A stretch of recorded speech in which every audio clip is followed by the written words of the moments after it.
In this video, we are once again going to be talking about multiplying monomials. In the last video, I showed you how to do it using models, and this time I'm going to be showing you how we multiply monomials algebraically. So, for the first example,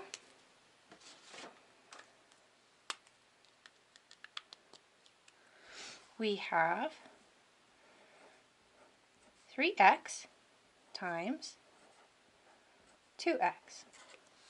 And you'll notice I'm not putting a times sign there, but as soon as we have two terms side by side with nothing but brackets, it automatically shows multiplication. So it's very important that you can recognize that. Okay, so to do this algebraically, what we're going to do is first multiply numerical coefficients. So we need to go 3 times 2, and then we multiply variables using exponent laws. So it would be x times x. So what we end up with is 3 times 2 gives us 6, and x times x, well, according to the exponent laws, if we're timesing two exponents, two powers with the same base, we can simply add the exponents. Right now there is no exponents, but we know if there's no exponent, it's automatically, the variable automatically has an exponent of 1. So we've just got 1 plus 1 here, so we end up with 6x squared. So in other words, you're combining them. If you got 2, then you show that with the exponent in your answer. So as soon as you see your variable is doubling up, that's going to show in your exponent on your answer.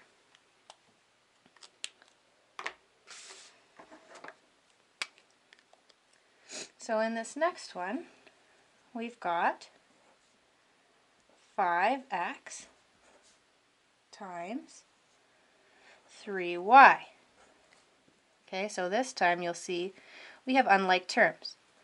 For addition and subtraction, that was very important, but for multiplication, it's still going to be the same steps.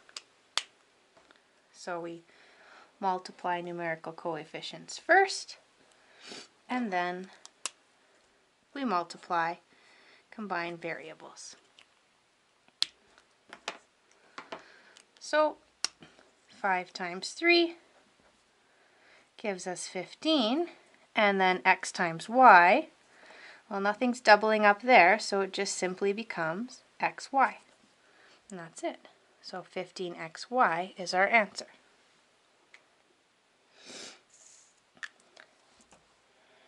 Try and get into some a little bit trickier now. So in this next one we have negative x times 3x. Okay, so same steps, always the same steps.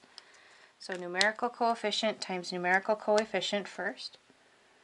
But hang on a second. Doesn't look like we have a numerical coefficient here. We just have negative x.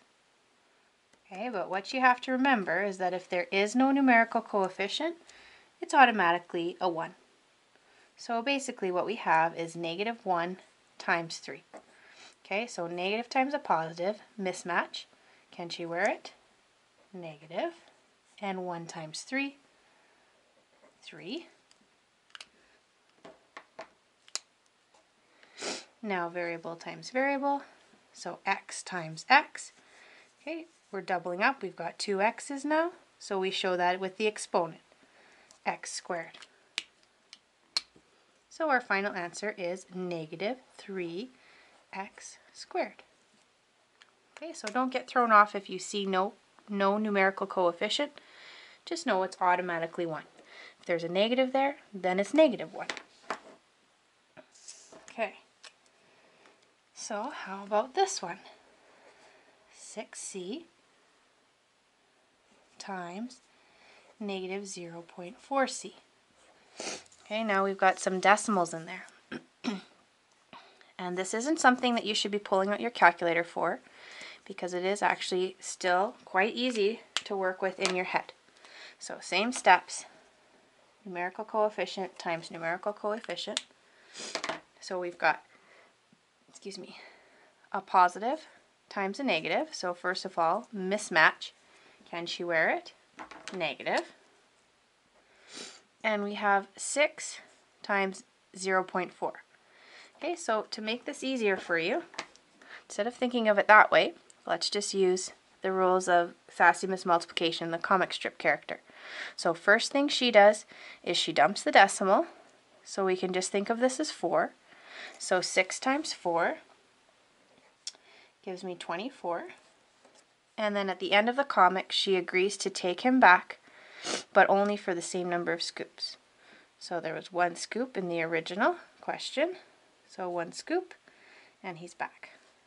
So there's our numerical value. And now, just the variables.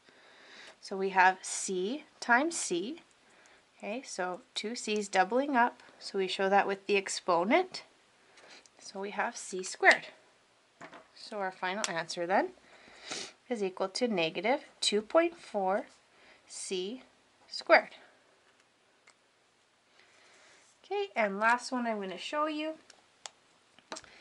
is 4 over 5, got a fraction in here, m times 15n. So it looks complicated, but we're still just going to break it down the same way. Numerical coefficient times numerical coefficient. So what that would look like is 4 over 5 times 15. Okay, so looking at this right now is a bit confusing because we're comparing two unlike things. So first thing I would recommend is just put them in the same form.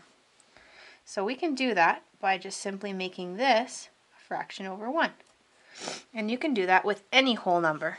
Okay, you can always turn a whole number into a fraction by just putting it over a denominator of 1. So now that we have two fractions, we can go ahead and multiply. But before we do that, we should check and see if we can cross cancel. So going this way, definitely not, because 1 is already as low as it can go. But 5 and 15, is there anything that those are both divisible by? Yes, they're both divisible by 5. So 5 divided by 5 gives us 1. 15 divided by 5 gives us 3. So now I can go ahead and go top times top, bottom times bottom, and I get 12 over 1. And then variable times variable, m times n. So nothing's doubling up here, so I'm not going to get a higher exponent. I'm just simply going to combine these, mn. So my final answer, well, I've got 12 over 1 mn, but this is not simplest form, and I always want to put my answer in simplest form. So if you end up with an answer with a fraction over 1, divide it out. So 12 divided by 1, it would just divide out to 12. We can just take that 1 away in the end. So 12 mn would be our final answer. So that's how we multiply monomials algebraically. Thanks for watching.